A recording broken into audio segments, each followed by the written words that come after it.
ദൈവത്തിന്റെ കയ്യിൽ എന്ന് പറയുന്ന ഒന്ന് ഡോക്ടേഴ്സ്, പിന്നൊന്ന് ഷെഫുകളാണ്. ഇത് രണ്ടും നമ്മൾ അന്ധമായി വിശ്വസിച്ചാണ് നമ്മൾ ഇത് ഉള്ളിലേക്ക് എടുക്കുന്നത്. എല്ലാം കിട്ടിയാൽ കൊള്ളായിരുന്നു എന്നൊക്കെ പറഞ്ഞു വെച്ചാൽ, ചില ആൾക്കാർക്ക് പൊറോട്ട വേണം, ചിലർക്ക് അപ്പം വേണം. ഒരു 10 പേര് വരികയാണെങ്കിൽ ചിലപ്പോൾ 5 പേർക്ക് പുട്ടോ ഇഷ്ടമായിരിക്കാം. അപ്പൊ അന്ന് ഒരുത്തിന് പൊറോട്ട വേണമെങ്കിൽ അവൻ ബുദ്ധിമുട്ടും. അപ്പൊ ചിലർക്ക് ഉച്ചക്ക് ചോറ് വേണം, ചിലർക്ക് ബിരിയാണി വേണം. അപ്പോഴേ നമ്മൾ ആദ്യം പുട്ട് മാത്രം എന്ന് പറഞ്ഞാൽ നമ്മൾ തുടങ്ങിയത്. പക്ഷെ അത് കഴിഞ്ഞപ്പോൾ നമ്മളെപ്പോഴും കസ്റ്റമേഴ്സ് എന്ത് പറയുന്നു എന്നുള്ളതാണ് ശ്രദ്ധിക്കണം. അവരുടെയൊക്കെ അഭിപ്രായത്തെ മാനിച്ച് പിന്നെ നമ്മൾ ഇലയിലൂണ് പലതരത്തിലുള്ള അപ്പൊ ഒരു മൾട്ടി കുസിൻ ഇതിലേക്ക് പതുക്കെ ഒന്ന് മാറി. ഇപ്പൊ എല്ലായിടത്തും ദൈവാനുഗ്രഹിച്ച് എല്ലാ ഭക്ഷണവും അവൈലബിൾ ആണ്. പക്ഷെ പ്രാധാന്യം നമ്മൾ പുട്ടിലാണ്. കാരണം ഡിഫറെന്റ് വെറൈറ്റി ഓഫ് പുട്ട് ചെയ്യുന്നത് നമ്മളാണ്.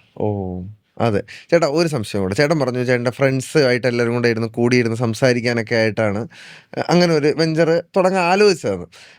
എപ്പോഴെങ്കിലും ഫ്രണ്ട്സുമായിട്ട് എന്തെങ്കിലും തുടങ്ങിയിട്ട്, കാരണം പലപ്പോഴും ആൾക്കാർക്ക് സംഭവിക്കുന്ന ഒരു സാധനമാണ്, ഫ്രണ്ട്സുമായിട്ട് തുടങ്ങുന്നത് ബിസിനസ് പരമായിട്ട് വരുമ്പോൾ അതത്ര നല്ലതായിട്ട് പോകാറില്ല പലപ്പോഴും. അങ്ങനെ ചേട്ടൻ എന്തെങ്കിലും എന്ന് വെച്ചാൽ, നമ്മൾ ഈ 5 ഫ്രണ്ട്സും അങ്ങനെ പൈസക്ക് കണക്ക് പറയുന്ന ആൾക്കാരല്ല.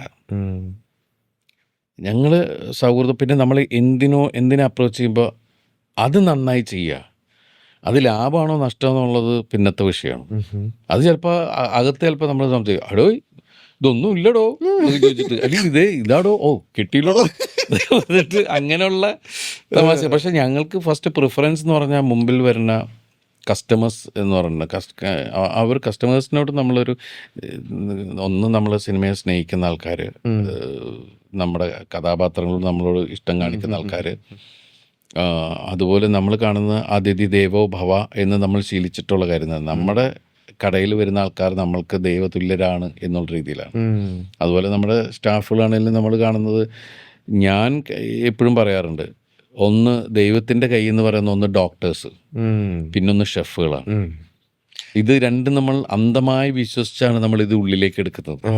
അല്ല, അവരെ വിശ്വസിച്ചിട്ടാണ്. അവര് വൃത്തിയും വെടുപ്പും കൂടെ ഉണ്ടാക്കി തരും എന്നുള്ള വിശ്വാസം. അതെ, അത് നമ്മളുടെ ഒരു ഇതിൽ വരുമ്പോൾ അത് കൂടുതലാവും. അതാണ് നമ്മളുടെ ഭയവും. കാരണം എന്ന് വെച്ചിട്ടുണ്ടെങ്കിൽ, നമുക്ക് അത് എന്തെങ്കിലും ഒരു അഭിപ്രായ വ്യത്യാസം നമ്മൾ അപ്പം തന്നെ നമ്മൾ അവരെ വിളിക്കും, എന്താ പറ്റിയത്.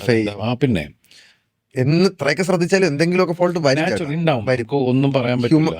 കാരണം നമ്മളിത് മെഷീനിൽ ഉണ്ടാക്കുന്നല്ലോ, ഒരേ കമ്പ്യൂട്ടറിൽ ഫീഡ് ചെയ്ത് ഇത്ര അളവ് ഇത്ര അങ്ങനെയല്ലല്ലോ. മനുഷ്യൻ തന്നെ കൈകൊണ്ട് ചൂടോടുകൂടി ഉണ്ടാക്കുന്നതല്ലേ. അപ്പൊ അത് ഉണ്ടാക്കുമ്പോൾ ചിലപ്പോൾ ഇത്തിരി ഉപ്പ് കൂടാം, ചിലപ്പോൾ കുറയാം എന്നൊക്കെ പറയുന്ന സാധനങ്ങൾ ഉണ്ടാവാം. പക്ഷെ ഒരു പരിധി വരെയൊക്കെ നമ്മളോട് അവിടെ വരുന്ന എല്ലാവരും നമ്മളോട് സഹകരിക്കാറുണ്ട്.